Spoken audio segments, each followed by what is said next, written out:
A'udzubillahi minasyaitonirrajim. Bismillahirrahmanirrahim. Alhamdulillahi rabbil alamin. Nahmaduhu wa nasta'inu wa nastaghfiruh. Wa na'udzu billahi min shururi anfusina wa min sayyiati a'malina. May yahdihillahu fala mudilla lahu wa man yudlil fala hadiya lahu. Asyhadu an la ilaha illallah wahdahu la syarika lahu wa asyhadu anna Muhammadan abduhu wa rasuluh. Subhanaka la ilma lana illa ma 'allamtana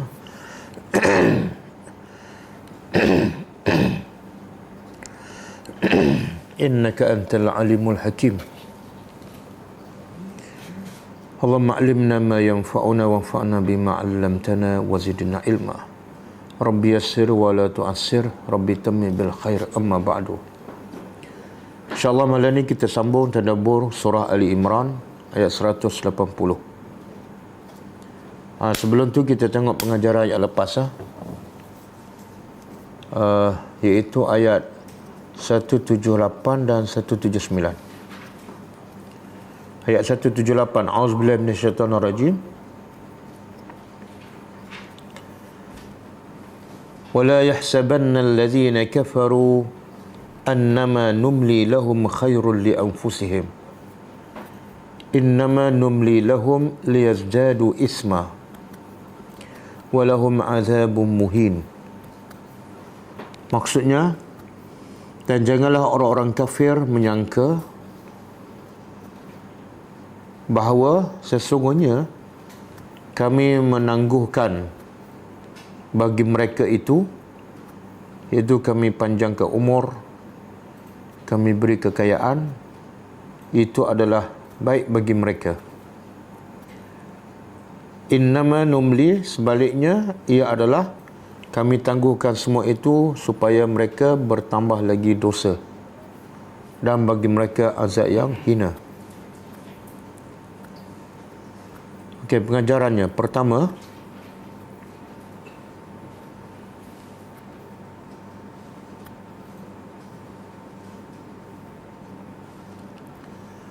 haram seseorang menyangka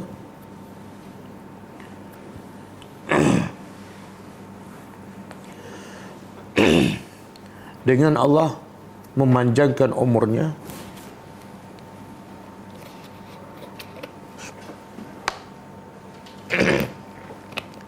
memberi kesihatan kepadanya dan kekayaan adalah baik baginya.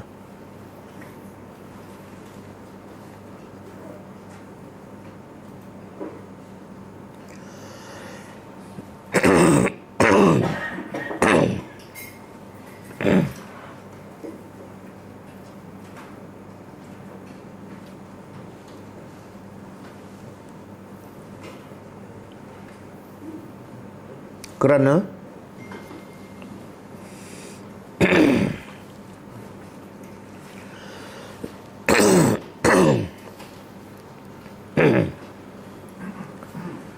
sekiranya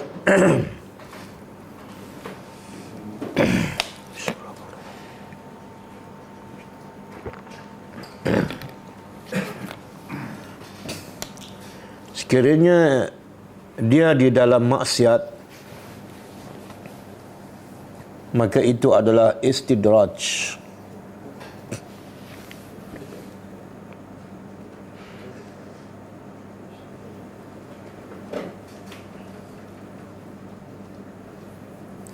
Yang kedua,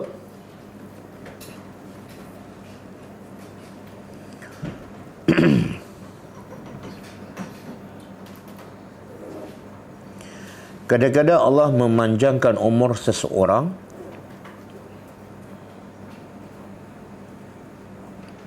dan memberi kekayaan yang melimpah ruah adalah untuk dia semakin bertambah dosanya dan semakin jauh daripada Allah.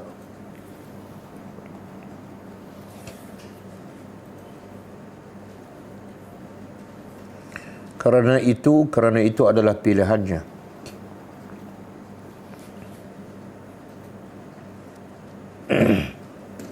Yang ketiga, wajib ke atas setiap manusia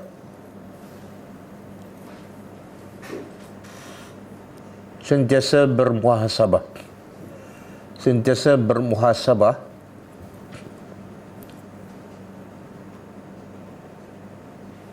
Adakah setiap saat umurnya dihabiskan untuk mentaati Allah,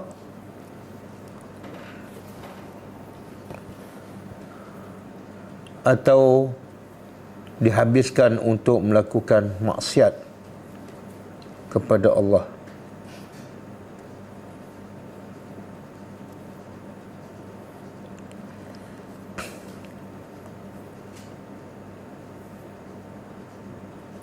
Yang keempat,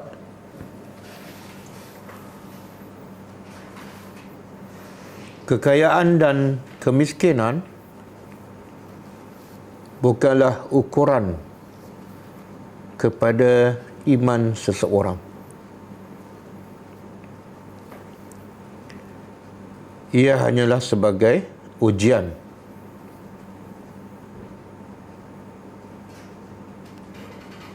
Untuk Allah melihat sama ada dia bersyukur apabila diberi kekayaan,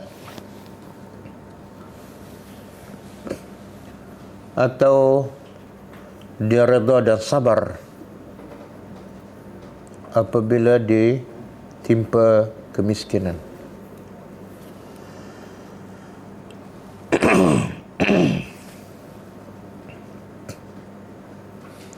Yang keenam, yang kelima, balasan di akhirat adalah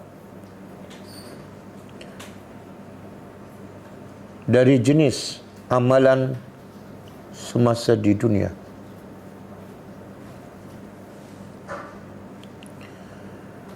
Sekiranya dia sombong dan menolak hukum Allah, maka di akhirat dia akan dihina dengan azab yang pedih.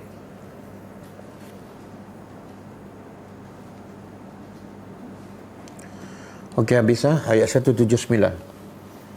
A'udzubillahi minasyaitonir rajim. Ma kana Allahu liyadharal mu'minina 'ala ma antum 'alayh hatta yamizal khabitha minat tayyib. Wa ma kana Allahu liyutli'akum 'alal ghaib walakinna Allah yajtabi min rusulihi man yasha'. Wa aminu billahi wa rusulihi wa in tu'minu wa tattaqu falakum ajrun azim.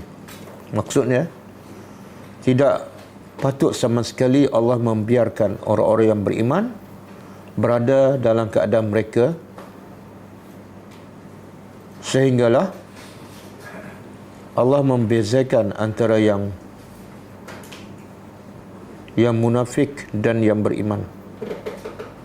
Dan Allah tidak akan mendedahkan ke perkara ghaib, akan tetapi Allah akan memilih daripada kalangan rasul-rasulnya siapa yang dia kehendaki. Maka hendaklah mereka beriman dengan Allah dan rasul-rasulnya. Dan sekiranya kamu beriman dan kamu bertakwa, bagi kamu ganjaran pahala yang besar. Okey, pengajaran pertama,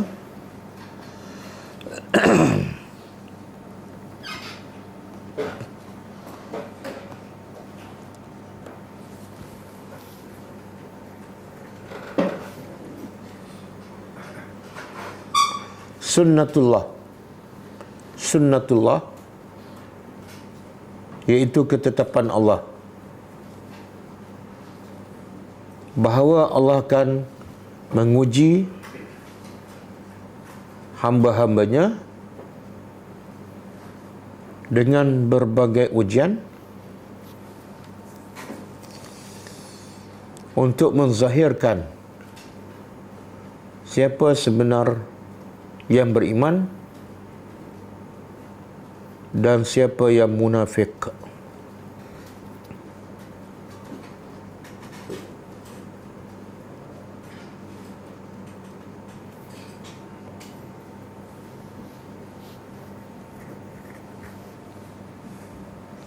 Yang kedua, manusia terbagi hanya kepada dua golongan sahaja.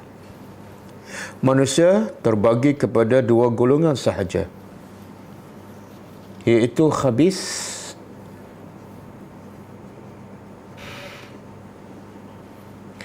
yang terdiri daripada orang kafir dan munafik, dan kedua tayyib, iaitu orang yang beriman.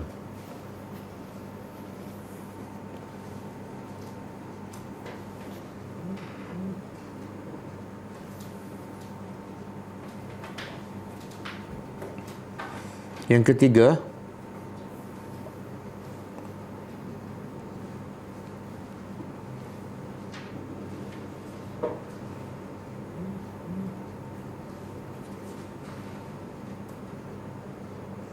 sesiapa yang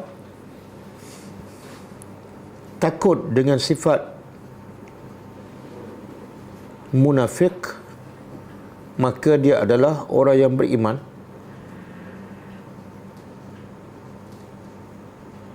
Dan sesiapa yang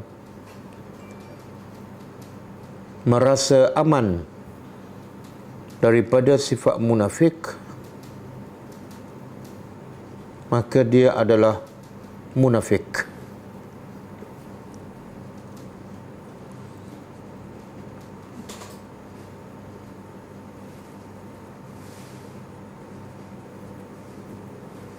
Okey, yang keempat, sesiapa yang mendakwa dia mengetahui ilmu ghaib,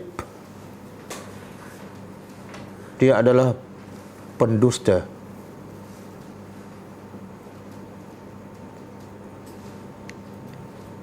Kerana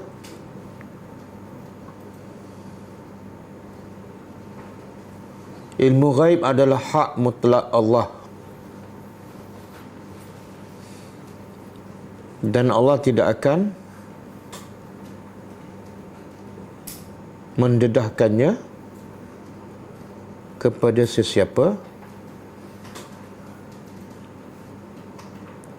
kecuali kepada para rasul yang dia kehendaki.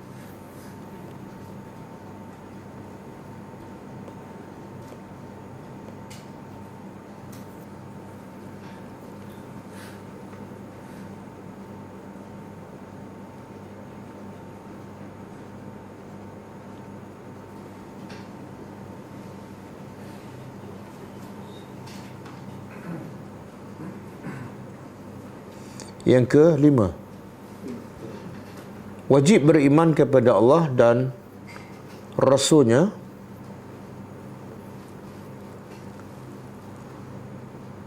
dengan sebenarnya, zahir dan batin.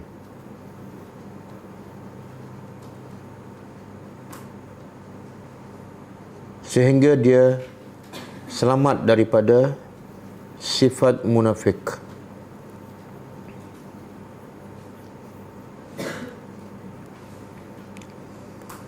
Yang ke-6, kata Ibnu Abi Mulaikah,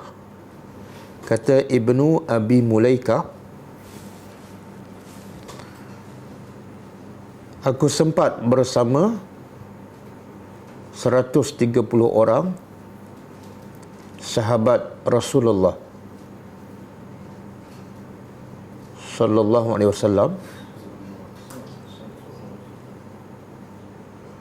dan semua mereka takut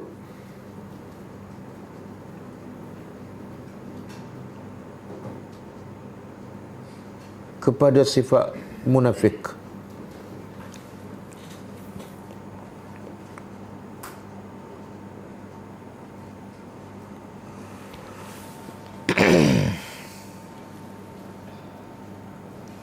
Okey, cukup lah. Kita sambung tadabbur ayat seterusnya. Boleh mengajar ayat 175 kita tertinggal tu boleh. Oh. Pengajaran ayat 175 ada yang tertinggal semalam.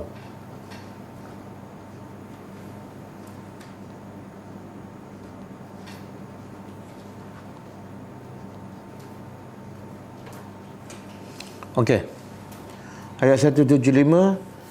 A'udzubillahi minasyaitonir rajim. Innama zalikumus syaitanu yukhawwifu awliya'ahu fala takhafuhum wa khafuni in kuntum mu'minin. Sesungguhnya yang demikian itu adalah syaitan yang sentiasa menakutkan kamu orang-orang beriman melalui penolong-penolongnya. Maka janganlah kamu takut kepada mereka. Sebaliknya takutlah hanya kepadaku sekiranya kamu orang yang beriman. Pengajarannya. Pertama,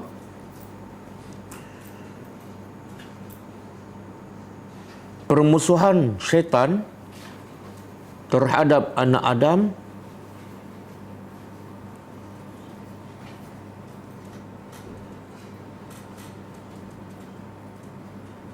sangat luar biasa dan menakutkan.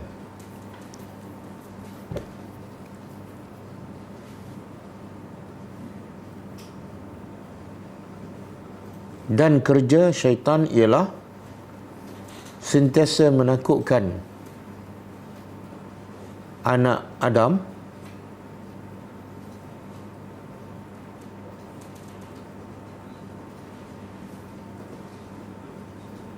kepada manusia.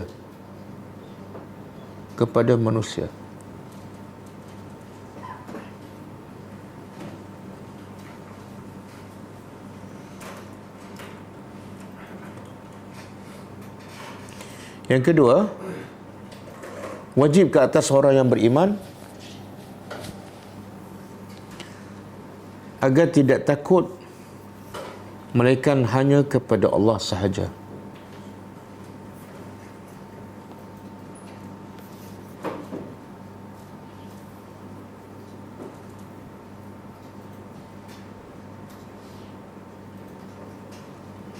Yang ketiga,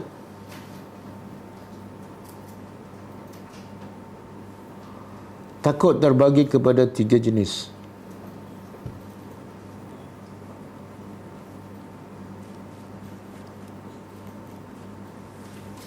Sebagaimana yang telah dipelajari. Ingat lagi ya? Ingat ke? Pertama takut apa?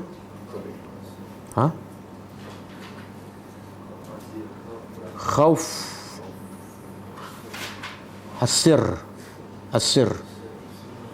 Takut yang tersembunyi, iaitu takut dalam hati.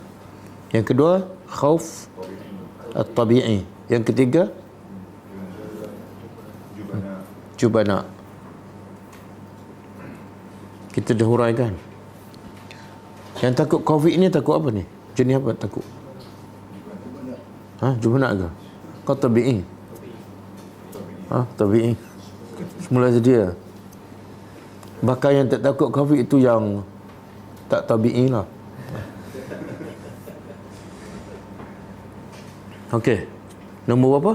Nombor 4. Semakin kuat iman seseorang kepada Allah, semakin takut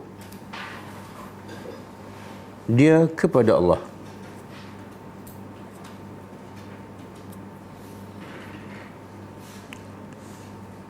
Dan semakin lemah iman seseorang, semakin kurang takutnya kepada Allah.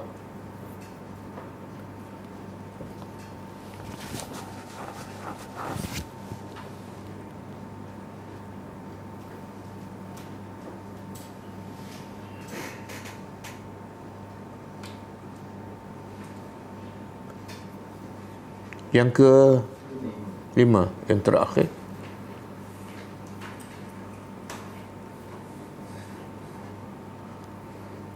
Takut kepada Allah adalah salah satu ciri utama orang yang beriman.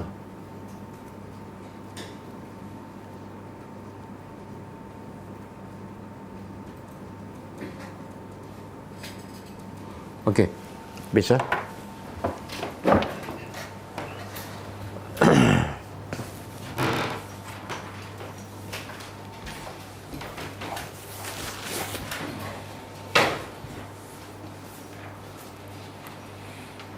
InsyaAllah malam ni kita sambung ayat 180 surah Ali Imran.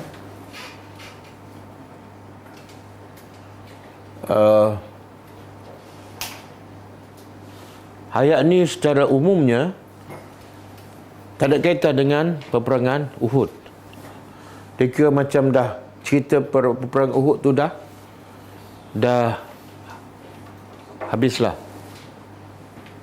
Ayat ni lebih kepada tentang ahli kitab, sifat ahli kitab yang bakhil. Jadi secara umum dia tak ada kaitan dengan peperangan Uhud. Cerita perang Uhud dah tamat dalam ayat yang lepas. Okey. Allah kata apa? Auzubillahi minasyaitonirrajim.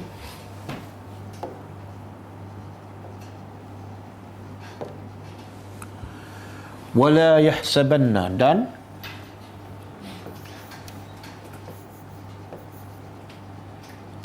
la, jangan.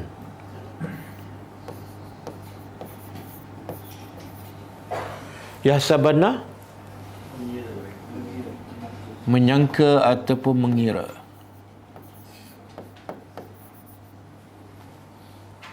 Dia ada perkataan hisab kan? Dulu kita belajar dulu-dululah subjek ilmu hisab kan. Lepas tu sekarang tak ada, dia tukar apa? Matematik kan. Dulu dia guna bahasa Arab, ilmu bahasa Arab, hisab pun bahasa Arab. Lepas tu tukar bukan kepada bahasa Melayu, bahasa Inggeris. Bahasa Melayu apa dia? Kira-kira. Okey, dan janganlah mengira allazina, orang-orang yang yabkhaluna, mereka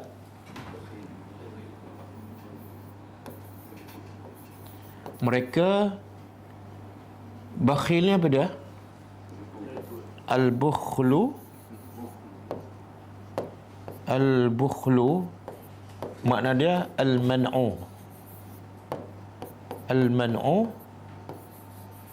ma'a syuhin.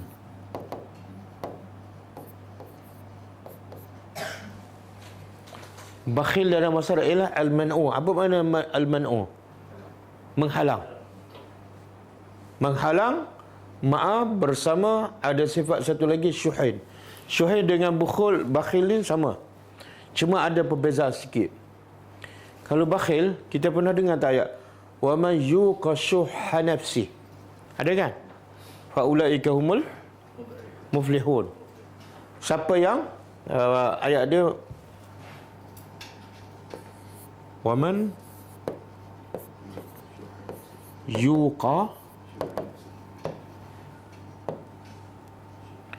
yuqa syuhha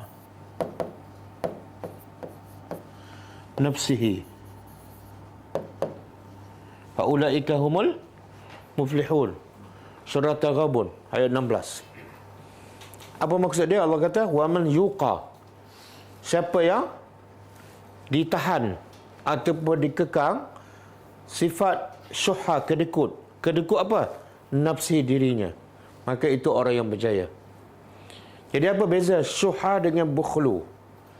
Beza dia ialah kalau bukhlu ni dia bakhil untuk orang, tapi untuk diri dia ribu-ribu dia belanja kan.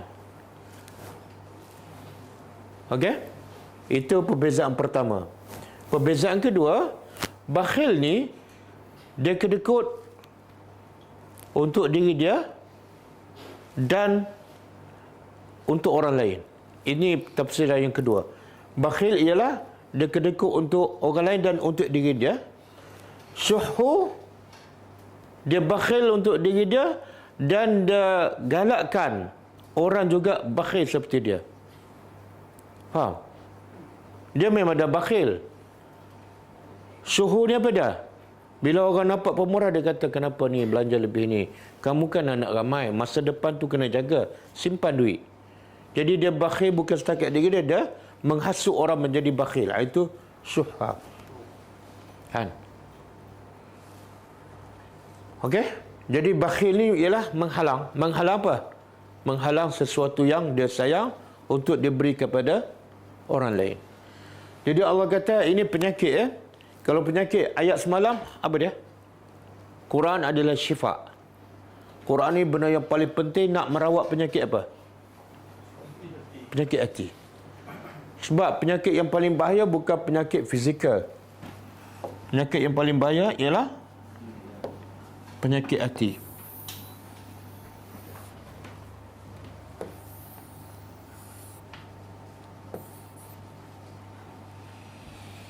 Allah kata apa?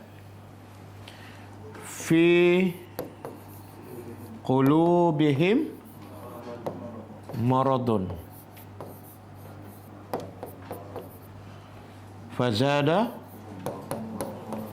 fazadahumullahu marada. Surah Baqarah kan, awal surah Baqarah. Allah cerita pasal apa ni? Orang munafik. Apa bahaya orang munafik ni? Fi qulubihim, dalam hati mereka ada penyakit. Dan bila ada penyakit dalam hati, apa berlaku?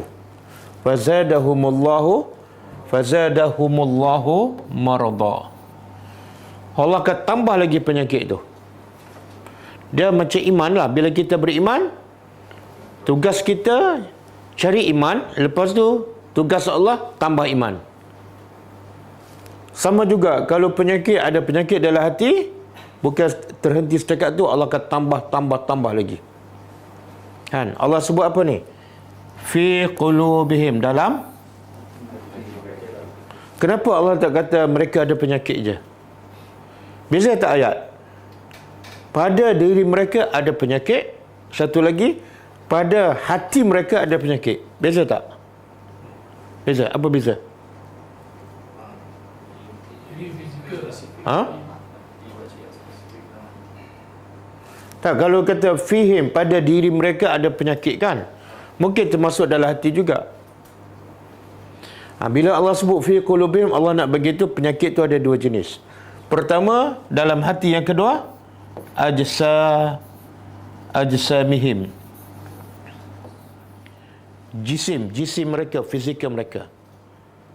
Jadi yang Allah sebut qulub, makna apa? Allah nak begitu, penyakit ni ada dua. Satu ajsam, iaitu pada fizikal. Yang kedua qulub. Yang penyakit pada fizikal tak bahaya. Kalau kamu ada iman, sakitlah teruk macam mana, tak ada masalah. Tapi yang masalah apa dia? Ini, penyakit dalam hati. Walaupun badan kamu sihat walafiat, ada penyakit dalam hati, bahaya. Betul kan? Yang jadi munafik tu sebab sakit apa? Penyakit hati lah. Badan sihat. Okey. Dan kita tahu penyakit paling bahaya penyakit hati kan. Tapi antara penyakit hati dan penyakit fizikal, yang mana kita paling jaga? Tengok cakap tak serupa bikin kan. Mulut cakap paling bahaya penyakit hati. Tapi yang kita fokus, jaga badan, jaga image kan. Sampai hati tu dah berkulak dah kan. Jadi Allah kata dalam hati mereka ada penyakit, maka dengan penyakit hati tu Allah tambah lagi. Okey. Jadi penyakit sebelum ni semalam apa dia? Penyakit apa? Yang kita pun memang ada. Dia lupa dah. Itu penyakit juga, penyakit lupa. Penyakit apa semalam?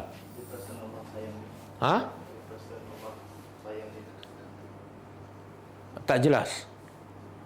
Allah kata jangan orang-orang kafir perasan bila Allah panjangkan umur, sihat ke tubuh badan, bagi kekayaan, jangan sangka itu baik. Bal huwa syarr, maka itu adalah buruk untuk mereka. Ada tak pada kita, bila sihat kita rasa macam okey je. Bila naik pangkat, bila duit banyak kita rasa macam itu penyakit tu. Rasa okey tu penyakit. Okey, malam ni penyakit lain pula. Apa dia? Jangan menyangka orang-orang yang kedekut. Kedekut.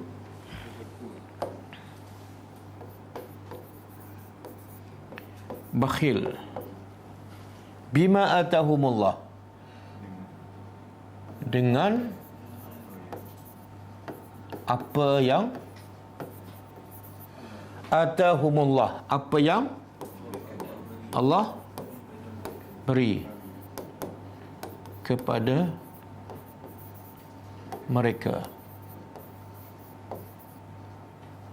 Min fadlihi, dari kurniaannya ataupun anugerahnya.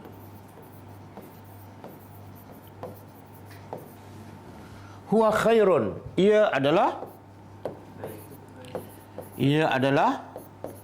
baik bagi mereka. Bal apa dia? Bahkan ataupun sebaliknya, ia adalah syarr. Khairun lawan dia syarr. Syarrun lawan dia khairun. Bahkan ia adalah buruk bagi mereka. Siapa mereka ni? Orang yang kedekut. Biasa orang bila kedekut kan, dia tak nak bagi kan. Mana bila tak nak bagi, dia simpan kan. Betul kan? Okey, bila dia tak bagi, dia simpan, dia rasa baik tak untuk dia? Rasa baik tak? Allah kata tak, syarr. Sebenarnya buruk tu. Bila tak nak bagi, dia simpan, sebenarnya buruk. Tapi kebanyakan orang rasa baik. Sebab tu dia tak bagi. Sebab tu dia simpan, sebab dia rasa baik. Betul kan? Kenapa buruk? Kenapa buruk, Ustaz? Ini duit saya lah.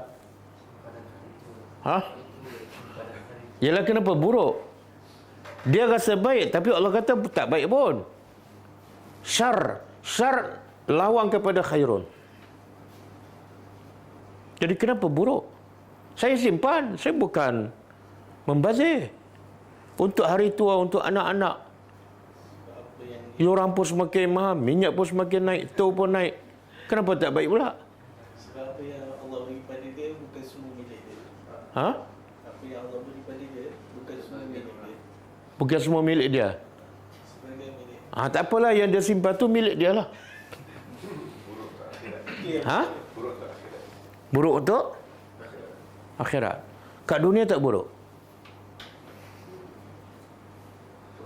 Kita nak faham. Sebab yang kata buruk ni, orang yang kedekut, simpan harta banyak-banyak tak nak bagi. Yang kata buruk ni siapa? Allah. Jadi kita nak faham buruk macam mana tu. Kenapa buruk? Sebab kita susah nak terima kan. Sebab tu kita banyak simpan ke banyak bagi? Bila banyak simpan, kita rasa baik ke buruk? Allah kata buruk. Allah suruh bukan simpan. Allah bagi dia tu bukan suruh simpan. Tapi dia simpan. Dia rasa baik, dia simpan. Habis besok nak makan apa? Kalau bagi. Rezeki Allah bagi. Dan dia simpan tu benda yang lebih-lebih. Okey. Pertama sekali ayat ni Allah nak mencela orang yang kedekut. Allah nak mencela orang yang kedekut. Di mana yang ayat yang Allah nak mencela ni?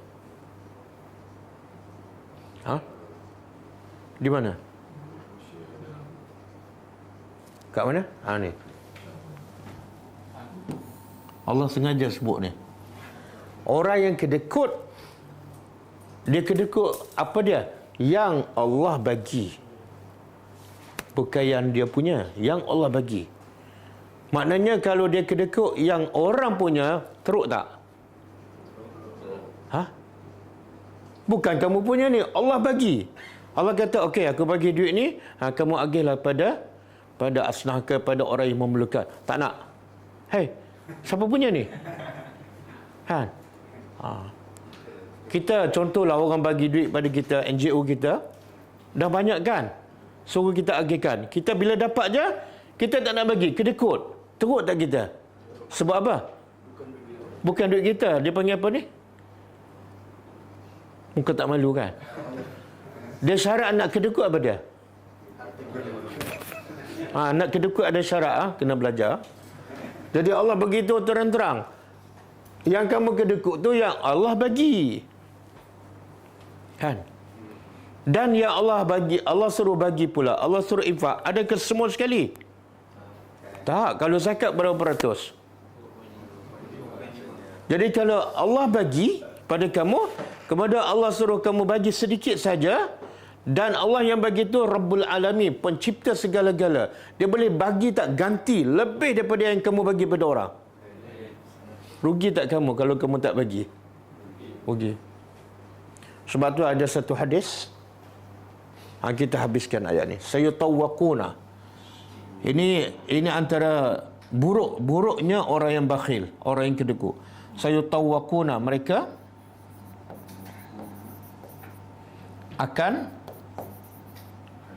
dikalungkan. Ma bakhilu, apa yang mereka kedekut dengannya. Apa makna dikalungkan? Ada satu hadis sahih dia.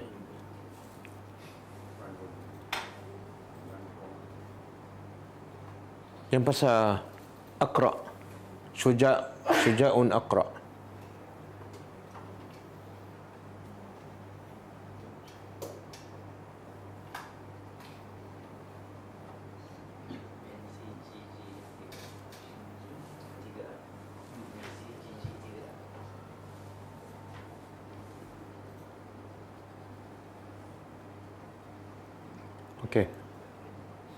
Okey. Ini hadis sahih ni, riwayat Bukhari. Kata Rasulullah SAW, dia tak ada terjemah, kita terjemah sendiri. Man. Apa makna man? Man bahasa Arab siapa? Kalau min? Dari kalau mun?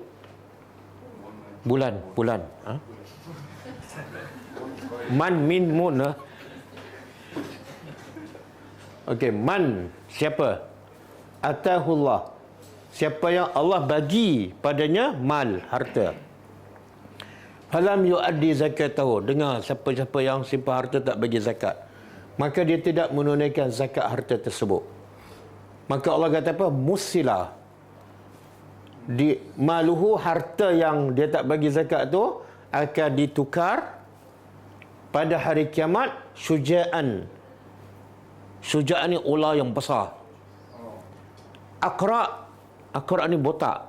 Ular tu tak ada rambut, tak ada kepala. Sebab apa? Sebab dia ular ni, dia terlalu banyak racun. Bila terlalu banyak racun, bulu dia ke atas kepala gugur. Itu mana Aqra. Mana ular yang paling bahaya, paling banyak racun. Lahu zabibatani. Dan dia ada 2 taring. Yutawwakuhu yaumal qiyamah. Dan ular yang berasal daripada harta dia akan membelit lehernya pada hari kiamat. Summa ya'khuzu, kemudian ular itu mengambil bilih zimataihi, dengan 2 gerahamnya, dan akan menggigit orang pemilik harta tu. Kemudian ular tu berkata, cakap, summa yaqul ana maluka, akulah harta kamu, ana kanzuka, akulah gedung harta kamu. Kemudian Nabi baca ayat yang kita tadabbur. La yahsabanna allazina yabkhuluna, ayat yang kita tadabbur. Ini syar. Mana di akhirat harta yang dia tak keluar zakat betulkan jadi ular yang paling besar dan paling banyak racun akan membelitnya, dan ada riwayat mengatakan ular tu akan masuk dalam mulut dia. Cuba bayangkan ular kat dunia kan. Kalau patut kita, ular kecil pun kalau patut mati kan. Tapi kalau mati okey. Di akhirat besok mati tak? Kita tak akan mati. Jadi berbaloi tak kita simpan harta, tak keluarkan zakat, tak sedekah, berbaloi tak? Tak berbaloi. Okey. Balik pada itu maksud saya tawakuna. Harta yang kamu tak keluarkan zakat akan dikalung di leher kamu. Apa yang kamu kedekutlah. Yang harta yang kamu kedekut saja. Allah tu Maha Adil. Yang kamu tak kedekut, tak ada masalah.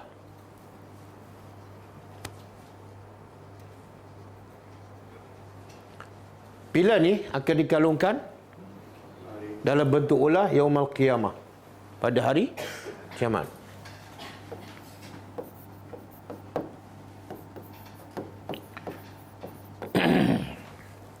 Syar itu syar di akhirat kan? Kalau syar di dunia apa dia?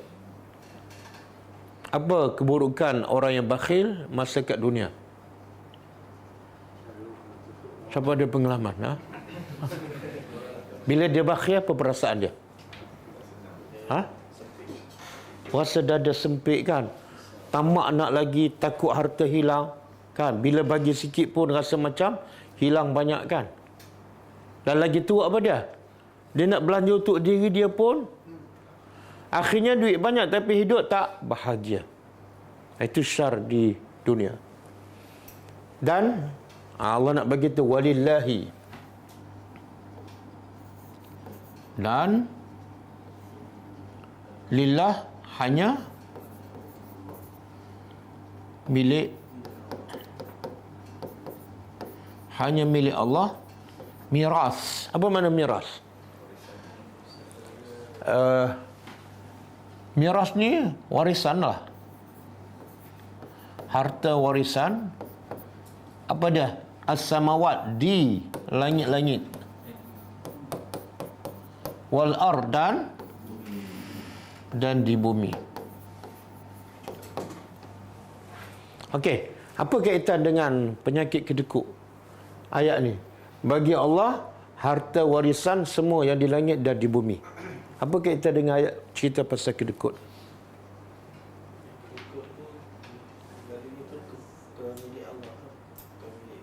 Jadi kaitannya? Tak, bila orang kedekut mati, harta dia diwarisi oleh siapa? Allah kan anak dia? Anak dia kan? Okey. Lepas anak dia kedekut juga, mati. Siapa warisnya? Anak cucu dia kan?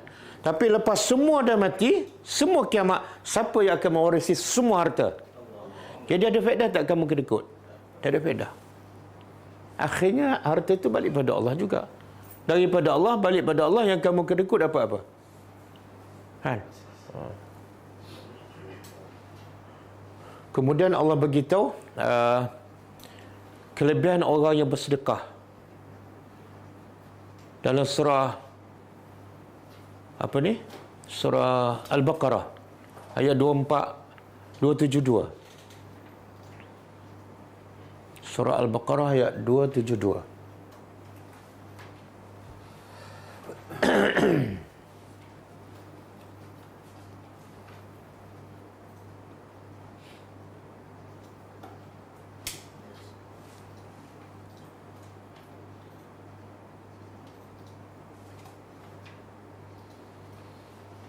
Okey.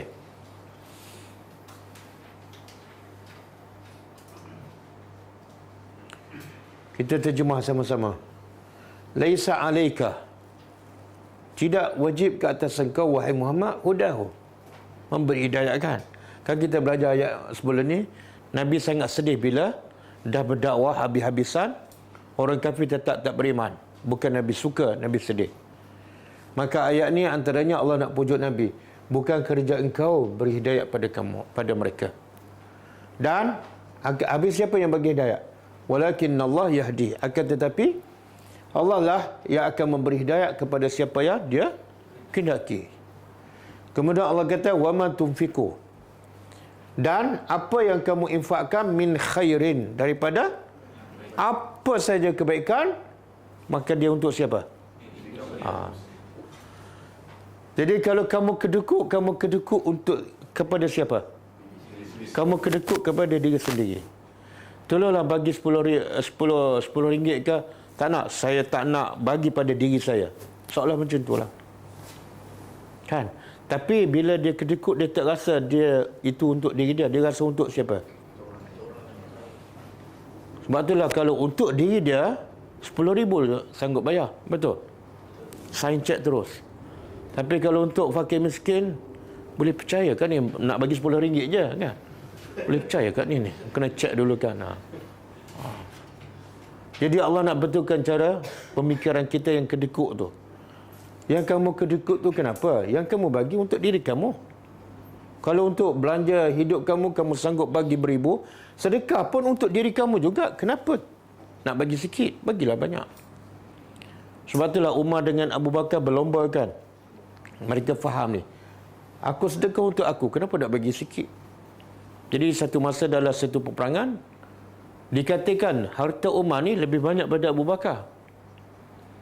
Jadi Umar kata dalam hatilah, kali ni Abu Bakar tak boleh pintas aku.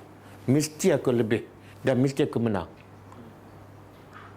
Bila dia bagi pada Rasulullah, Rasulullah tanya, "Wa ma abqaita li ahlika?" Apa yang kamu tinggal untuk ahli keluarga kamu? Kata Umar, nisfuhu, separuh. Dia rasa banyak tu. Dan ada riwayat mengatakan separuh harta Umar lebih banyak daripada semua harta Abu Bakar. Kemudian datang Abu Bakar. Nabi pun tanya, "Wa ma abqaita li ahlika?" Apa yang kamu tinggal untuk ahli keluarga kamu? Abu Bakar kata apa? Abqaitu Allah wa Rasul. Makna dia bagi semua. Maka kata Umar, aku tak akan pintas Abu Bakar sampai bila-bila. Kenapa? Sebab fahaman aku bagi untuk aku. Kenapa nak bagi sikit untuk aku? Boleh? Mana anak kita lebih selamat? Kita tinggal separuh harta ke? Kita tinggal Allah jaga anak kita? Memang cakap macam tu kan? Tapi ada tak simpanan untuk anak? Okey, kemudian Allah kata apa? Wa ma tunfiquna.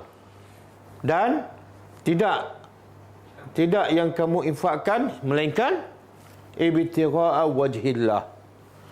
Melainkan kamu mencari wajah Allah. Subhanallah. Ini lagi besar nikmat. Yang pertama untuk diri kamu, yang kedua kamu dapat apa? Dia terjemah dua, satu wajah, satu redha. Yang mana lebih tepat? Wajah lah. Allah sebut wajah lah. Kalau nak Allah nak redha, Allah guna perkataan mardatillah. Kenapa Allah sebut wajah?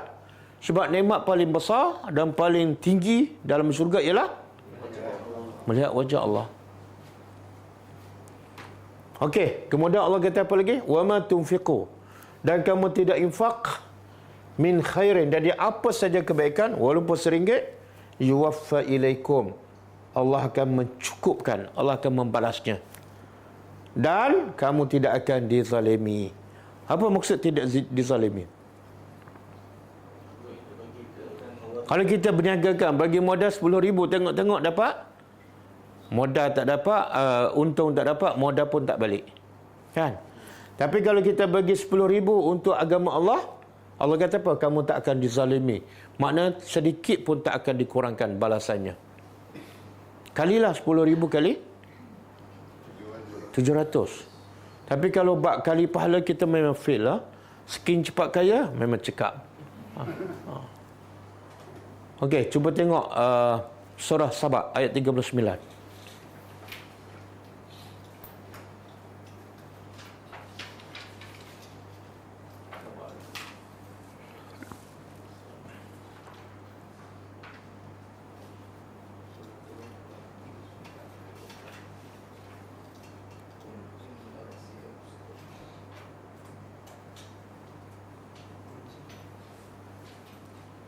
Ayat 39, betul? Saya nak bahagian akhir yang pendek tu. Ayat tu panjang kan? Wa ma anfaqtu min syai'in fa huwa yukhlifu. Okey.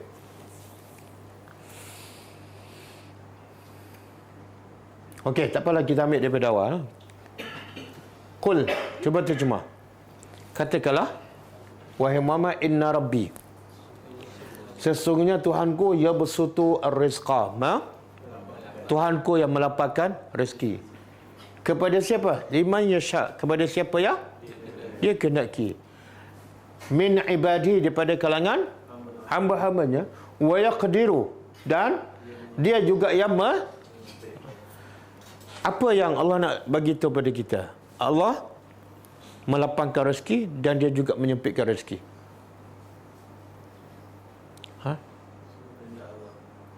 Mana kalau kita rezeki sikit, sebab apa? Allah menyempitkan. Kalau kita rezeki banyak, sebab apa? Kita pandai? Tak, Allah melapangkan.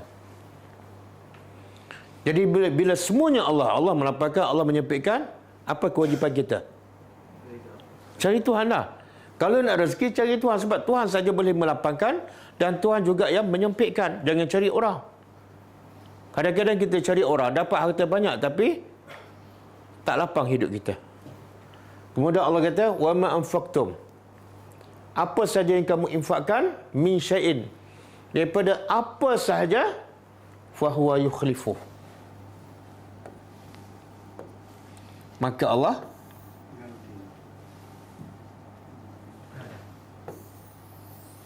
apa mana yukhlifu? Allah ganti. Kalau saya cakap, kalau bagi saya ni orang kaya lah, orang paling kaya kat Malaysia. Saya kata bagi pinjam pada saya 10,000 dan saya akan ganti 20,000. Agak-agak berapa ramai yang bagi pinjam pada saya? Ramai tak? Ramai tak? Kenapa ramai? Sebab dia dapat? Itu saya. Yang bercakap ni siapa? Tapi orang percaya tak? Orang percaya tak? Mana kadang-kadang manusia ni ada krisis akidah. Dia lebih percaya orang daripada Allah. Allah yang kata, apa yang kamu infak, Allah ganti. Takkanlah 10,000 Allah ganti 10,000. Betul? Allah boleh gantikan lebih besar daripada dunia dan segalanya. Sebab tu Allah kata, wahwa khairur razikin. Kenapa dia boleh ganti? Sebab dia adalah pemberi rezeki yang terbaik, nombor satu. Manusia hebat macam mana ganti pun, dia tak mungkin boleh lawan Allah. Sebab dia bukan khairur razikin. Boleh? Ustaz, saya dah bagi banyak dah setiap bulan, tapi tak nampak pun Allah ganti. Macam mana nak jawab? Akaun saya semakin kurang macam tu lah. Macam mana nak jawab? Allah kata ganti, kita tak nampak. Tolong jawab. Rezeki bukan duit je. Habis apa dia lagi? Masa saya tak infak pun saya sihat.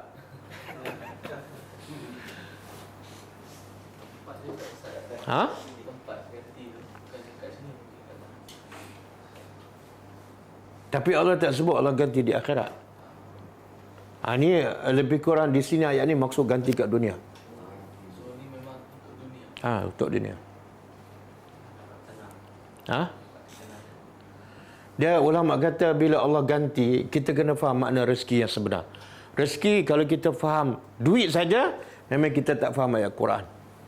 Rezeki itu kadang-kadang kita sihat, boleh bekerja sepanjang masa. Ada orang lumpuh, tak boleh bekerja. Kadang-kadang Allah bagi rezeki melalui anak kita yang berjaya. Dia pula bagi duit pada kita.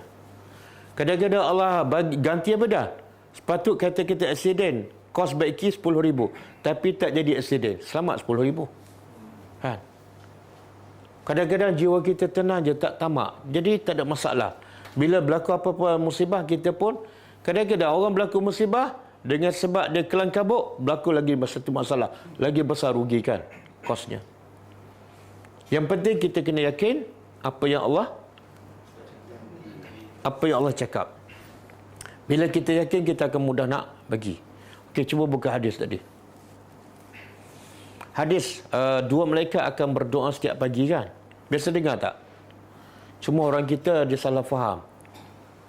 Dia faham hadis tu sedekah subuh. Sini ya.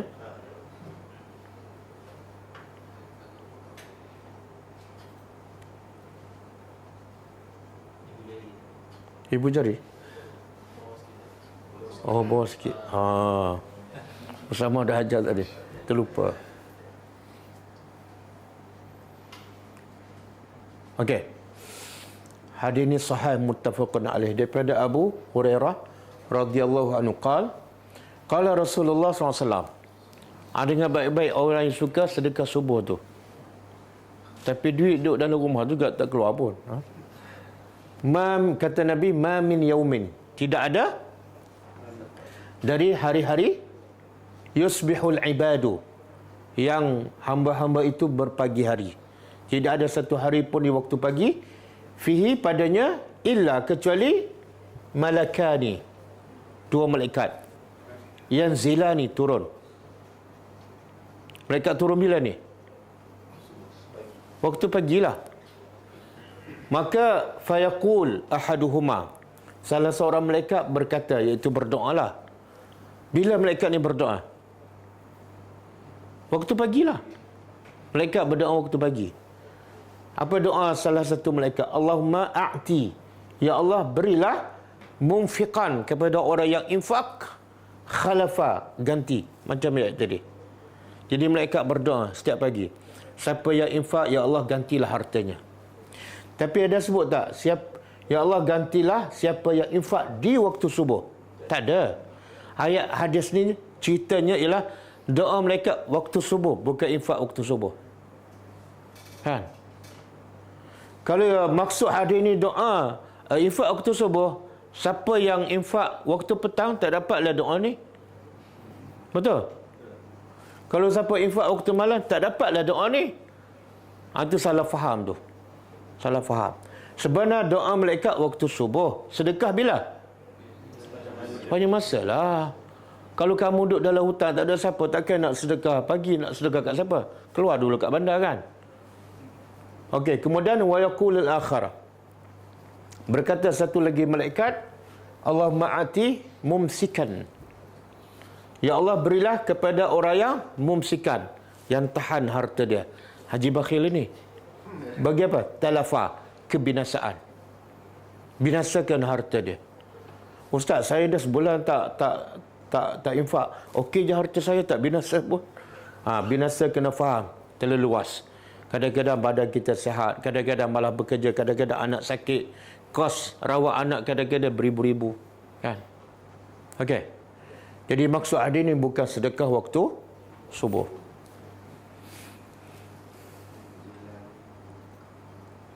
Okey, saya nak sebut. Kita habiskan ayat ni. Wallahu dan Allah bima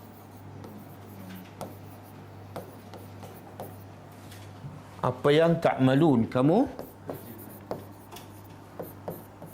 kerjakan, khabirun, maha mengetahui.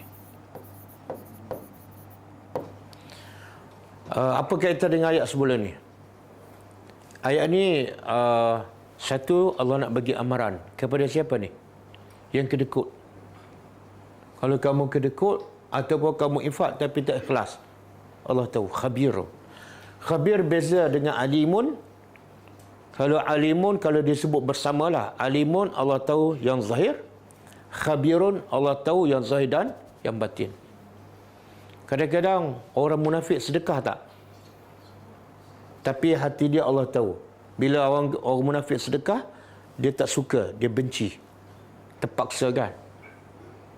Kadang-kadang tabung lalu kan, sebelah tu ada kawan kita kan, kita pula orang kaya, aku tak masukkan, orang kata kedekut kan, kita pun masuk. Dalam RM1 tak dapat apa kan. Jadi Allah tahu niat kita bila bersedekah. Okey. Apa yang kita nak sedekah? Allah sebut tak? Yang bakhil ni, orang yang bakhil jangan sangka yang dia simpan tu adalah baik. Sebenarnya Allah tak sebut pun simpan harta ke, bakhil harta ke, Allah tak sebut. Ya bakhaluna bima atahumullah. Bila Allah tak sebut, apa maksud dia? Bakhil semua. Bakhil apa ni? Bakhil yang paling bakhil apa dia? Bakhil? Bakhil yang paling bakhil ialah bakhil pada benda yang sangat penting dalam hidup. Ilmu. Bakhil ilmu. Kan? Dia antara kita bagi harta, duit dengan bagi ilmu. Yang mana lebih penting? Kadang-kadang orang fikir kedekut ni ialah kedekut harta. Tak. Kedekut yang paling kedekut ialah dia tak nak bagi ilmu. Bila orang tanya, dia tak nak bagi tahu. Cuba buka hadis tadi. Apa kesan? Ini pendapat Abdullah bin Abbas. Bakhil dalam ayat ini maksud ialah bakhil ilmu. Okey. Yang bawah sekali. Ni. Tak boleh nak besarkan? Okey, tak apa. Daripada Abu Hurairah radhiyallahu anhu, anna Nabi SAW qala, sesungguhnya Nabi SAW bersabda, man, cuba terjemah.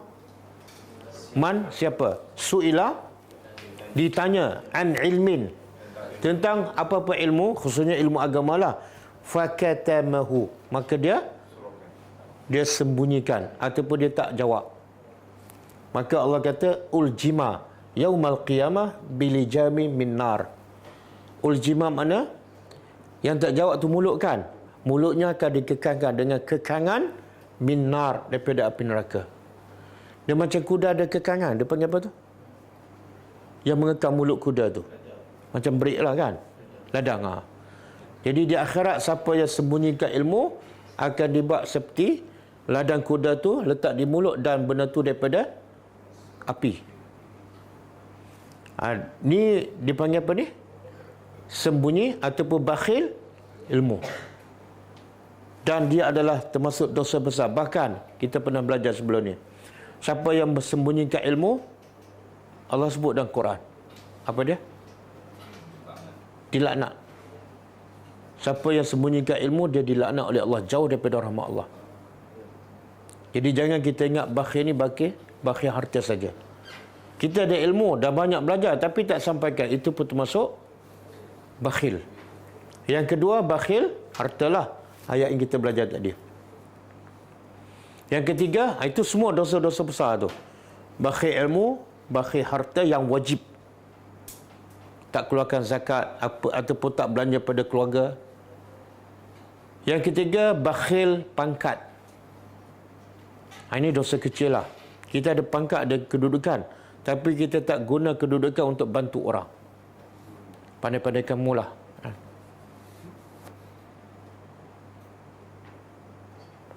Dan juga dosa kecil, bakhil apa? Dalam hadis Nabi sebut, bakhil nak bagi salam. Bakhil juga. Jumpa orang tak nak bagi salam, itu bakhil tu. Haji bakhil. Termasuklah senyum. Senyum pun bakhil. Batu ulama kata, kalau senyum pun dia tak nak bagi, yang tak melibatkan kos, agak-agak duit dia bagi tak? Tak bagi. Dan juga termasuk bakhil ialah, Nabi sebut dalam satu hadis, antara orang paling bakhil ialah bila disebut nama Rasulullah, itu bakhil tu. Bakhil. Berapa ramai yang bakhil duduk dalam kelas, bila disebut nama Nabi dia tak berselawat. Allahumma salli ala Muhammad. Okey, infak ni kita nak bagi apa? Infak yang terbaik. Kalau hartalah,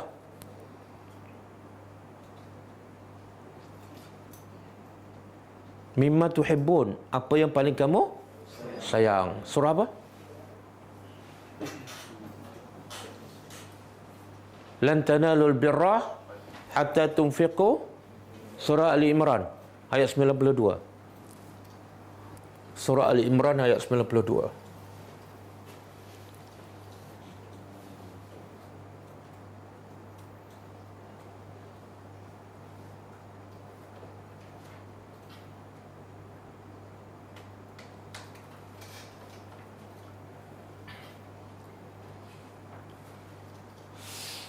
Okey. Jadi infak yang terbaik ialah Allah sebut dalam surah Ali Imran ayat 92. Cuba tengok. lan tanalul birra. Kamu tidak mungkin mencapai al-birr, kebaikan ataupun amal soleh, hatta sehinggalah tunfiqu, kamu infak, mimma tuhibbun, apa yang kamu sayang. Dan Allah kata wa ma tunfiqu min syai'in, tidaklah kamu infakkan daripada sesuatu pun melainkan semuanya Allah tahu. Jadi ayat ni kita tahukan kisah seorang sahabat Nabi daripada Ansar yang antara yang terkaya di Madinah. Apa namanya? Abu Talha Al-Ansari. Bila turun ayat ni, ini nak bagi tahu sahabat dia tadabbur ayat. Cara tadabbur apa dah? Dia dengar terus dia praktiskan. Sebab bila Allah kata kamu takkan capai kebaikan ni, al-birr.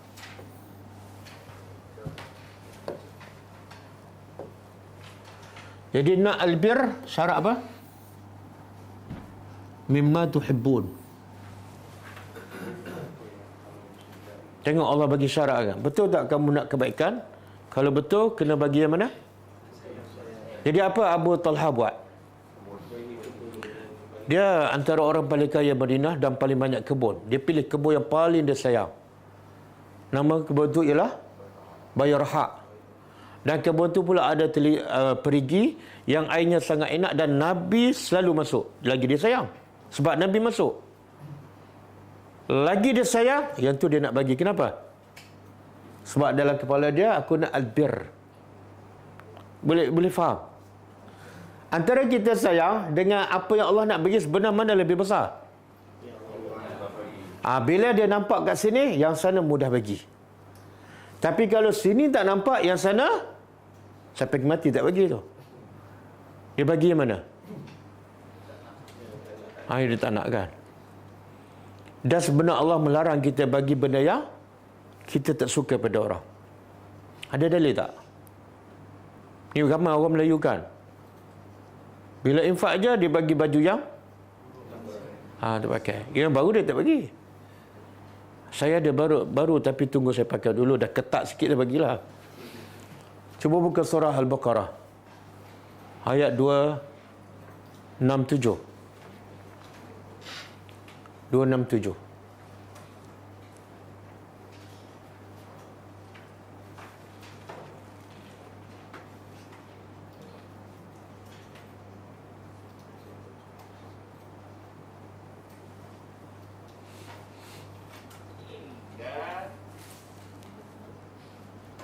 Apa? Tak, Ustaz kena keluar ni.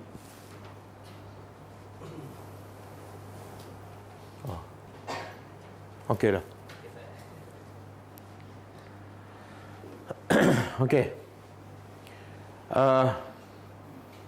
Ya ayyuhallazina amanu, wahai orang yang beriman, anfiqu, infakkan min tayyibat, daripada tayyib, benda yang baik yang kamu usahakan, yang kamu berniaga, wa mimma akhrajna lakum, dan dari apa yang kami keluarkan untuk kamu minal ardi. Apa beza? Yang tadi yang tayyib yang kamu usahakan, yang ni yang kami keluarkan. Apa beza? Yang tu yang kamu berniaga, memanglah pada saya kamu usaha. Tapi yang ni tumbuh-tumbuhan, siapa tumbuhkan? Allah kata kami tumbuhkan. Kemudian Allah larang wala tayammamu. Kita bila sebut tayammum apa makna dia? Tayammum kan? Apa makna tayammum? Tengok kita guna bahasa Arab sampai tak tahu maknanya kan? Ganti wuduk. Air dia kepada tebu. Oh, ganti wuduk dengan debu. Tapi sebenarnya tayammum ni maksud dia ni. Cuba tengok apa maksud dia. Pilih. Kamu pilih, kamu tuju. Sebab tu Allah kata bila kamu tidak ada air, fatayammamu, tujulah sa'idan, tujulah kepada tanah. Itu makna tayammum sebenar. Jangan kamu menuju al-khabis. Tadi Allah kata infak tayyib. Dan jangan kamu pilih yang buruk-buruk. Minhu, daripada harta kamu, untuk kamu infakkan. Kemudian Allah bagi contoh. supaya kita jangan pilih yang tu. Allah buat contohlah. Allah kata apa? Walastu, kamu tidak mungkin biakhizihi, mengambil yang khabis. Kalau orang infak pada kamu yang khabis, kamu tak akan mengambil, illa kecuali antughmidu, kamu pejam mata. Sebab kamu berhajat, kamu nak juga. Akhir sekali kamu ambil itu yang kamu tak suka sebab kamu berhajat. Tapi cara ambil apa dia? Faham tak? Maka begitulah, bayangkan kalau kamu bagi tak baik pada orang, macam itulah orang terima. Maka jangan paksa dia terima barang yang dia tak suka. Tapi sebab dia berhajat, dia ambil juga. Jangan buat macam tu. Kalau kamu tak suka orang buat pada kamu macam tu, kamu jangan buat pada orang. Betul tak? Dan sebenarnya itulah tanda iman. Nabi kata apa? La yu'minu ahadukum hatta yuhibba li nafsi ma yuhibbu, hatta yuhibba li akhi ma yuhibbu li nafsi. Kamu tak beriman sehingga kamu sayang pada saudara kamu sebagaimana kamu. Kalau kamu tak suka orang buat pada kamu macam tu, jangan buat pada orang. Kita suka tak orang bagi barang terpakai? Bagi makanan yang tak habis, suka tak? Tapi kita bila tak habis, bagi tak kat orang? Bagi apa? Kagak kan? Gak lah jadi mangsanya. Okey. Balik ayat.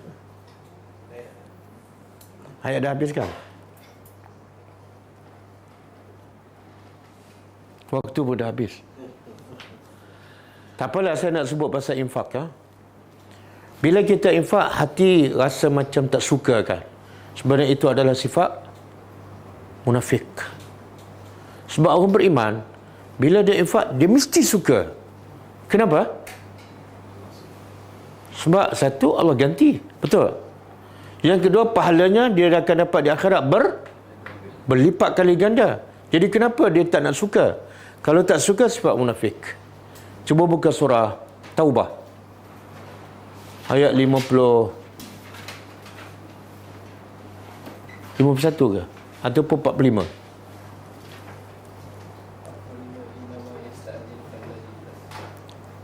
Yang bawah tu. Karihun. 51 kok. 51. Bawah sekali. Ada? 51. 54.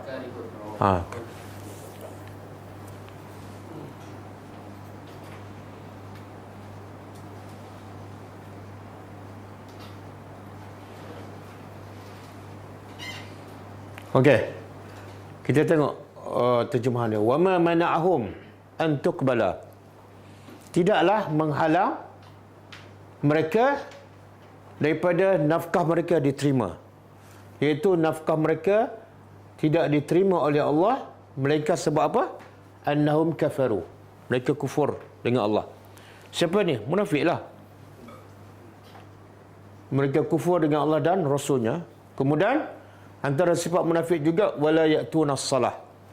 Mereka tidak mendatangi solat kecuali wahum kusala, dalam keadaan mereka malas. Bila kita solat rasa berat je, ingat ayat ni. Aku munafik ke ni?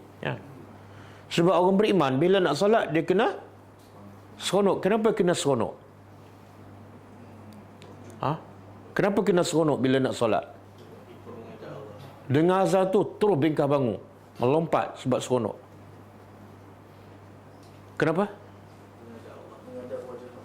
Sebab kita nak jumpa Allah, kekasih kita kan. Pernah tak kita nak jumpa kekasih, malas je. Bila nak jumpa pukul 8, boleh tak lewat sikit?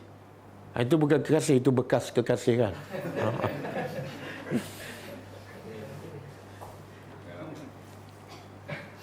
Semua ada pengalaman. Jadi Allah nak begitu, orang munafik solat tapi sifatnya malas, berat. Dan bila sedekah, orang munafik infak tak? Sedekah. Tapi apa sifat dia? Wala yunfiquna illa, mereka tidak infak kecuali wahum karihun. Hati mereka tak suka. Jadi bila kita bagi RM10, bagi RM50, macam terpaksa je, ada ciri-ciri munafik. Kadang-kadang dah bagi menyesal pula. Silap nak bagi yang merah tadi, terbagi yang biru. Memang ada ciri-ciri munafik. Okey. Apa lagi? Pasal infak. Nak bagi secara terbuka ke secara sembunyi? Dua-dua boleh. Mana lebih baik? Sembunyi. Tapi kalau kita wairakan, orang tahu, orang lagi sedekah, kita pun dapat pahala. Mana lebih baik? Sembunyi lebih baik, ya? Ada dalil?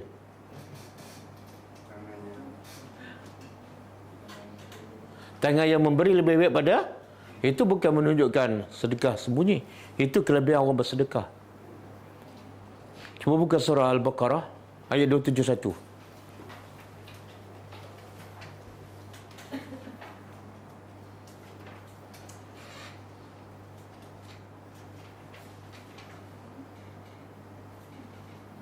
Dua tujuh satu.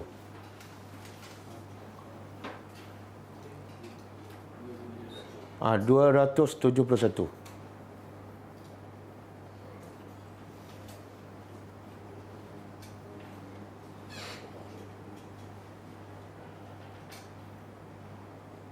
Okey. Tengok, dengar apa Allah cakap. Bila kita nak sedekah, jangan ikut perasaan. Waira je kan. In tubdu. Sekiranya kamu menampakkan, menzahirkan sedekah. Fa ni'ma hiya. Maka baik. Bila kita zahirkan sedekah menjadi baik. Bila tu? Bila menjadi dorongan kepada orang lain supaya bersedekah. Tapi bila orang akan ikut kita kalau kita bersedekah? Bila kita ada kedudukan lah. Kita pemimpin ke, kita tok guru. Kalau kita orang biasa, agak-agak orang ikut tak? Tak. Kurang ke tak ada? Wa in tukhfuha.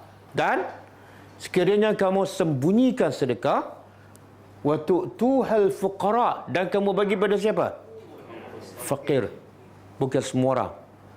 Satu sembunyi, yang kedua bagi pada fakir. Fa huwa khairul lakum. Dia adalah lebih baik daripada zahirkan. Kenapa lebih baik? Sebab bila sembunyi lagi ikhlas dan lagi jauh daripada sifat riak. Dan kita juga tahu kelebihan 7 golongan yang dapat bayangan arasy Allah di padang mahsyar. Salah satu siapa? Yang bagi tangan kanan, tangan kiri tak tahu. Jadi kadang-kadang kita buat kerja yang merugikan kita kan. Sebab nak jaga hati ni supaya tidak riak memang susah. Jadi yang terbaik kalau tak boleh jaga hati, sembunyikanlah. Kita bukan nak orang tahu, kita nak pahala daripada Allah. Dan kalau semua orang tak tahu, Allah tahu tak? Cukuplah.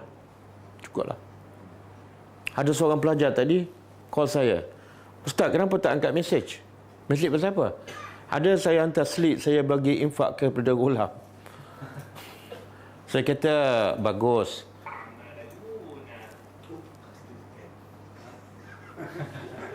Ada.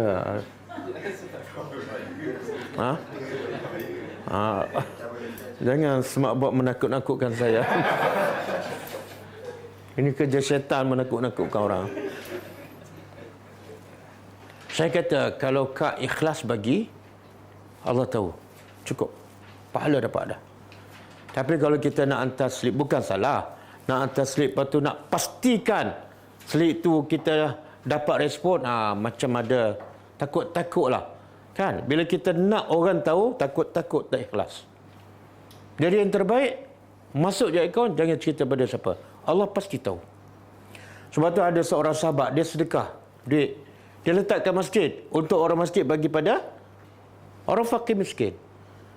Anak dia pergi masjid dan orang masjid bagi duit yang bapa dia tinggal kepada anaknya. Anak dia pun balik rumah. Bagi tahu, ayah saya dapat sedekah daripada pihak masjid. Bapa dia kata, lah, aku bagi tinggal kat masjid bukan untuk kamu, untuk orang lain. Anak dia kata, saya miskin, saya layak. Bergaduh anak beranak. Dua-dua sahabat Nabi. Bila mengadu pada Rasulullah, Rasulullah kata, kamu sebagai bapa, kamu akan dapat pahala berdasarkan niat kamu. Settle. Selesai masalah. Dan anak kamu ambil duit itu, dia berhak sebab dia adalah orang faqih. Selesai masalah. Jangan sibuk duit kita sampai ke siapa. Tapi sibuk kita ikhlas ke tak? Okey. Jadi Allah kata, kalau kamu sembunyi dan bagi pada faqih, ia adalah terbaik. Ingat ni. Siapa cakap yang terbaik ni? Kadang-kadang tak masuk dalam kepala. Aku nak viral juga. Allah kata yang terbaik sembunyi, kan? Sebab Allah tahu hati manusia bukan senang nak jaga. Dan apa kelebihan sedekah? Wa yukaffiru. Allah mengampunkan dosa-dosa kamu. Sebenarnya Allah ampunkan dosa lebih besar daripada Allah ganti harta yang kita infak. Kenapa? Sebab ampun dosa tiket ke surga. Wallahu bima ta'maluna khabir. Sama dengan ayat tadi. Dan Allah dengan apa saja kamu lakukan maha mengetahui. Cukup lah.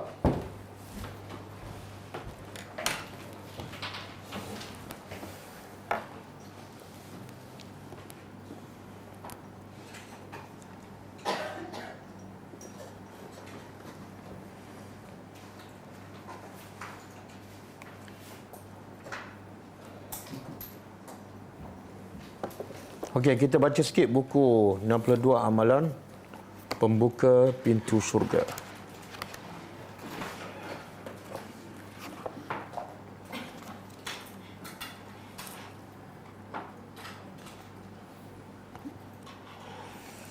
Amalan yang ke-24 kita dah baca semalam. Tapi hadisnya banyak kita baru baca 2 hadis.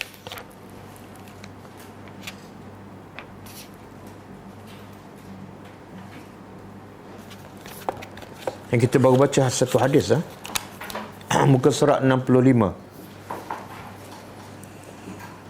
Sementara Imam Tirmizi meriwayatkan dengan redaksinya, dengan riwayatnya, man ala jariyataini dakhaltu ana wa huwa al-jannah kahataini wa asyara bi usbu'aihi. Orang siapa yang mengurus mendidik, menjaga 2 anak perempuan, maka ia akan masuk syurga bersamaku dengan jarak seperti antara 2 jari ini. Baginda pun mengisyaratkan dengan 2 jarinya. Imam Tirmizi mengatakan bahawa hadis ini adalah hasan daripada riwayat ini. Imam Nawawi mengatakan bahawa makna alahuma mengurus, yakni menanggung keperluan hidup, pendidikan dan yang lain. Dia ambil daripada perkataan al-aulu yang bererti dekat. Sebagaimana yang diungkapkan dalam hadis, ibda biman ta'ulu. Mulailah dengan orang-orang yang menjadi tanggunganmu. Okey, kisah yang lain daripada Aisyah radhiyallahu anhuma, ia berkata, seorang wanita miskin datang membawa 2 orang anak perempuannya. Lalu aku memberinya 3 biji kurma. Seorang miskin datang jumpa Aisyah dan Aisyah bagi berapa? 3 biji kurma. Masa ni Aisyah isteri siapa? Isteri Perdana Menteri lah. Ketika itu Rasulullah ketua negara. Kenapa dia bagi 3 kurma je? Kedekut ke apa? Itu je ada. Rumah isteri ketua negara ada 3 biji kurma. Kalau ada 6 dia bagi 6, tapi ada 3 je. Kita kurma kita yang bulan Ramadan lepas tak habis lagi. Simpan lagi tu. Tu dalam peti air kat belakang ada 2 kotak lagi tu. Wanita tersebut memberikan kepada bila Aisyah bagi 3 biji kurma, wanita miskin tersebut memberi kepada kedua anaknya masing-masing 1 kurma. Kemudian ia hendak memasukkan sebuah kurma ke dalam mulutnya. Kurma yang ketiga nak makan untuk dia lah. Tiba-tiba ketika itu kedua anaknya tersebut memintanya, sebab dia makan dah habis biji, minta pada mak dia yang 1 tu. Maka ia pun membelahkan kurma yang ketiga itu yang hendak dia makan dan membagikan kepada kedua anaknya. Jadi mak dapat apa? Mak dapat apa? Tak dapat apa-apa. 2 bagi kepada 2 anak kan. Biji yang ketiga tu dia belah 2, separuh kepada anak 1 lagi, separuh dia tak dapat apa-apa lah. Sedangkan yang lapar, mak juga lapar. Tengok apa Nabi beritahu tentang wanita ini. Kata Aisyah, aku merasa takjub dengan perihal wanita tersebut. Kemudian, aku menceritakan kepada Rasulullah SAW apa yang telah wanita itu lakukan. Maka Rasulullah bersabda, Rasulullah SAW bersabda, Inna Allah qad awjaba laha bihal jannah au a'taqaha biha minan nar. Sesungguhnya Allah telah memastikan syurga untuk diri wanita itu dengan sebab perbuatannya. Ataupun Allah telah membebaskannya daripada neraka kerana perbuatannya. Hadis sahih riwayat Muslim. Apa amalan dia sampai dia boleh masuk syurga?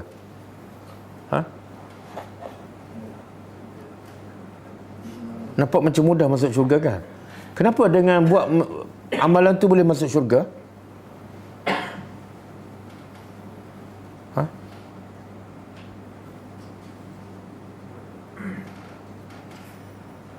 Kita kalau bagi kurma pada orang miskin kan, orang miskin kata apa?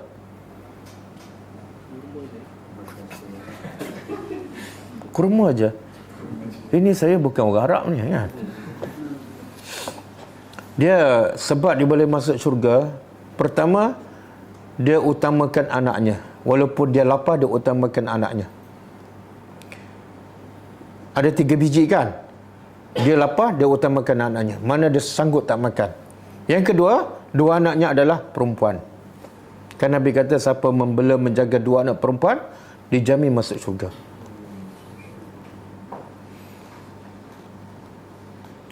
Ada pun riwayat yang lain dalam kitab Sahih Bukhari dan Sahih Muslim daripada Aisyah radhiyallahu anha adalah sebagai berikut. Ja'atni imra'atun wa ma'aha ibnatani laha wa sa'alatni falam tajid 'indi syai'an ghaira tamratin wahidah. فأعطيتها إياها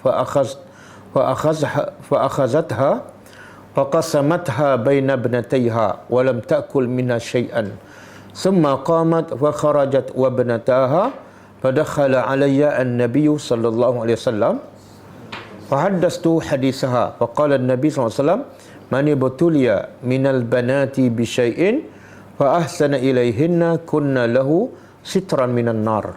Maksudnya, seorang wanita, kata Aisyah, mendatangi aku dengan membawa 2 anak perempuannya. Ini kisah lain.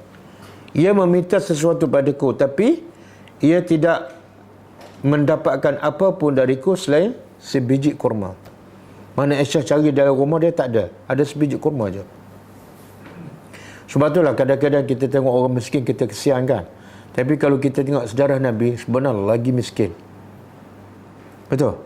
Rumah Nabi pernah tak berasap 3 bulan. Bila dia tanya pada Aisyah, habis Rasulullah makan apa dalam tempoh 3 bulan? Aisyah jawab apa? Air dengan kurma. Air kurma. Ada tak orang miskin zaman kita makan kurma dengan air je selama 3 bulan? Tak ada. 1 hari pun tak ada. Betul tak? Makna kehidupan Nabi dan juga para sahabat, khususnya ahli sufah, lagi miskin. Lagi miskin. Tapi kemiskinan bukan jadi masalah bagi mereka. Yang jadi masalah bagi mereka apa dia? Bila tak mengikuti sunnah Nabi, bila mereka melanggar perintah Allah dan Rasul. Itu jadi masalah. Sebab tu kalau kita baca ayat dalam surah Taubah ke, bila Nabi nak isytiharkan perang, orang miskin ahli sufah ni, mereka berebut nak pergi kan. Dan mereka minta Nabi cari kenderaan untuk bawa mereka pergi bejat. Bila Nabi kata, aku tak ada kenderaan nak bawa kamu, apa sikap orang miskin? Menangis. Sebab apa? Bukan sebab tak dapat makan, sebab tak boleh pergi berjihad. Dan ada seorang sahabat yang bernama Rabi'ah bin Ka'ab al-Aslami. Pernah dengar kisah dia kan? Kerja dia membantu Nabi, bawa air untuk Nabi berwuduk. Sampai pagi, sampai petang, sampai malam. Lepas Isya, dia duduk tepi pintu rumah Nabi. Dia memang orang miskin, ahli sufah. Rumah tak ada, keluarga tak ada, gaji tetap pun tak ada. Jadi kerja dia bantu Nabi je. Lepas Isya, dia duduk tepat depan pintu rumah Nabi. Kenapa dia di situ?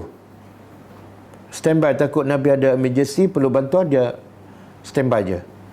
Dia kata, aku lepas Isya, aku duduk sebelah rumah Nabi, aku dengan Nabi berzikir, lepas tu tertidur. Kan?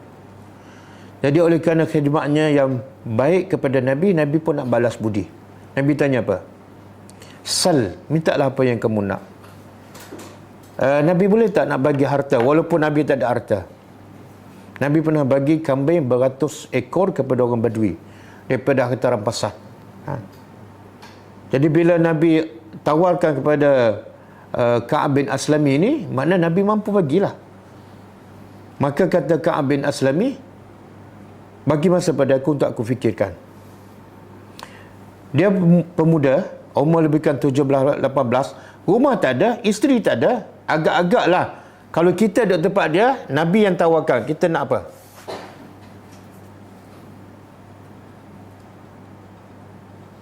Apa-apa je lah. Nak isteri ke, rumah ke, handphone ke kan? Lepas dia datang, dia beritahu Rasulullah, ya Rasulullah, aku dah fikir, aku nak murafataka fil jannah. Aku nak bersama kamu di syurga. Langsung tak minta habuan dunia. Walaupun dia sangat-sangat memerlukan. Rumah tak ada, isteri tak ada, mintalah apa-apa kan. Nabi bertanya, itu saja, tak ada yang lain. Itu je. Maka Nabi kata, kalau betul kamu nak bersama aku di syurga, fa'alaika bikasratis sujud. Hendaklah kamu perbanyakkan sujud. Apa makna perbanyakkan sujud? Salat sunat. Dalam riwayat ada sebut, Rabi'ah bin Ka'ab al-Aslami ni, dia berfikir, kalau aku minta dunia, Allah dah tetapkan rezeki aku. Betul tak? Allah dah tetapkan rezeki. Jadi kenapa aku nak minta dunia yang Allah dah tetapkan? Sekarang Nabi nak tawarkan benda yang lebih baik daripada dunia. Maka yang terbaik ialah aku minta yang belum tentu aku dapat, iaitu syurga. Jadi dunia aku tak nak minta sebab Allah dah tetapkan rezeki. Boleh? Itulah fahaman para sahabat hasil didikan Rasulullah sallallahu alaihi wasallam. Okey, setelah Aisyah bagi satu kurma, maka wanita itu mengambil dan membahagikan, bagi dua kepada dua anaknya, separuh-separuh. Sementara ia tidak memakannya sedikit pun, mana ibu tu tak makan sedikit pun. Kemudian ia bangkit dan keluar bersama kedua anaknya tersebut. Setelah Nabi SAW datang dan masuk ke tempat aku, kata Aisyah, aku ceritakan kepadanya mengenai kisah wanita tersebut. Maka Nabi SAW bersabda, barang siapa mendapat ujian melalui anak-anak perempuannya, lalu ia berbuat baik kepada mereka, walaupun bagi separuh kurma setiap seorang, nescaya anak-anak perempuan tersebut akan menjadi penghalang baginya daripada api neraka. Okey, cukup lah. Besok ada hadis yang lain akan sebut mana-mana anak perempuan, anak saudara ke anak akak termasuk, ada akan datang. Saya nak umumkan malam besok cuti kelas. Bukan cuti daripada tadi buat Al-Quran, cuti daripada kelas. Sebab kita akan bertolak ke Sabah pagi Jumaat sebelum subuh. Jadi malam besok pun tak ada kelas, pagi Jumaat pun tak ada, Jumaat malam pun tak ada. Mungkin kita akan buat kelas live daripada Sabah pada Sabtu malam Ahad. Kan? Sabtu malam Ahad, insya-Allah. Jangan datang sini ya, tengok live. Okey, kita tutup dengan membaca tasbih kafarah. Subhanakallahumma wa bihamdika, asyhadu an la ilaha illa anta, astaghfiruka wa atubu ilaik. Assalamualaikum warahmatullahi wabarakatuh. كتاب الله ترق جنانه وتنى العظيم